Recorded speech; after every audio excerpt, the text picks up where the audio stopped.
discussing the cell division and continuation of life. What is cell division? Generally, how can we say that an organism is a living organism? Living organisms are performing some life processes. One of the most important life process is growth. How can we say that an organism is growing? Generally, we have discussed in the previous chapter that organism from the single cell to the complete body or a baby of an organism, right? How it can be growing? Because of a cell division. Cell division is nothing but increasing the number of cells. Increasing the number of cells. How the number of cells are increasing? Because of a cell division. Because of cell division, the organism is now need to be increased in size. That externally we are saying that is a growth. But here it is regarding the cell division and the continuation of life. And few scientists, they have done a lot of hard work for observing the cell divisions in the various regions and the various places, and like animal cells, plant cells, and embryo. Like different scientists, they have done a lot of hard work regarding the facts of cell division. And let us know about what the scientists they have done the work regarding the cell division. See this here, Rudolf Carl Virchow. Rudolf Carl Virchow is the person related to the cell division along with Schwann and Schleiden, and this person also proposed a cell theory, and during the process of cell theory he proposed a statement. Here it is omnis cellula decellula. Omnis cellula decellula means new cells are providing or existing new cells are producing from pre-existing cells. New cells are producing from pre-existing cells. This is called omnis cellula decellula, right? And here it is Robert Remak. After that, Robert Remak has observed the cell division in embryo. Cell division in embryo. How the cells are going to be divided. After the formation of a zygote, the zygote is divided into so many groups of cells. Like it is called blastocele, right? The blastocele is coming down to the uterus and attached to the uterine walls endometrium. So all the cell division occurs in the embryo has identified by Mr. Robert Remak. The another scientist is Walter Fleming. Walter Fleming is observed the cell division, and while he is observing the cell division, most probably cell division, before going to the cell division, some divisions taken place in the nucleus. When the divisions are occur inside the nucleus, he noticed that some thread-like structures he appeared. Some thread-like structures he founded. Those thread-like structures are called mitose. The thread-like structures he noticed inside the nucleus are called mitose. So he named that cell division as a mitosis, because the mitose are divided, the threads are dividing. So that based on that process, he named that cell division as a mitosis. And after a decade, the threads-like structures are named as a chromosomes, right? And here it is another scientist, Wilhelm Raux.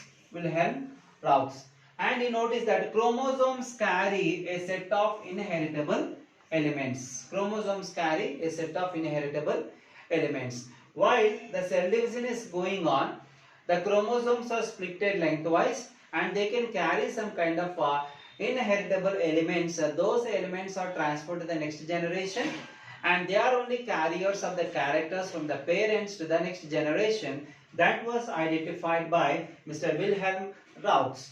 And here it is a longitudinal splitting, in the sense of while the chromosomes are breaking during the cell division, the chromosomes are splitted lengthwise and becoming the chromatids. So that particular aspect also he noticed. The chromosomes are longitudinally splitting was observed by Wilhelm Raux. And here it is another scientist, August Weismann.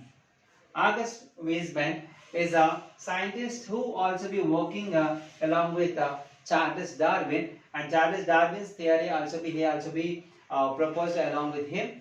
And see, this the same species have the same number of chromosomes.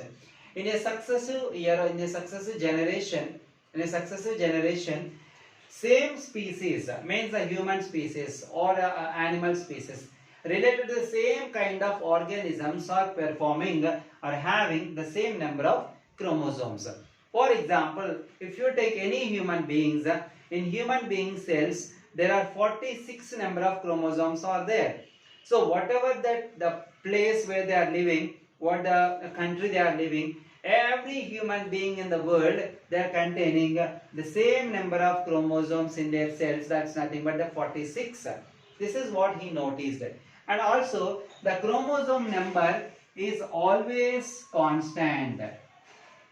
During the cell division, when the cell is divided and produce the two daughter cells, the two daughter cells also having the same number of chromosomes just as the parental cell. That is what he observed. So that he proposed that chromosomes number is always constant. Even the many generations, when you observe that the human beings are born millions of years ago and still born baby, right? Since from the millions of years ago to the just born baby also, the number of chromosomes in humans are maintaining 46 in every cell. That's what he proposed, that the constant, the chromosome number is always constant. The 46 will be the constant number in all the cells of the humans from the ancient time to the just now born baby also. The latter thing is Theodore Boveri is the another scientist, Theodore Boveri. He observed the schematic mitotic division. Actually, cell division is not occurring in the one step, right? So, mitotic division occurs in the 4 stages.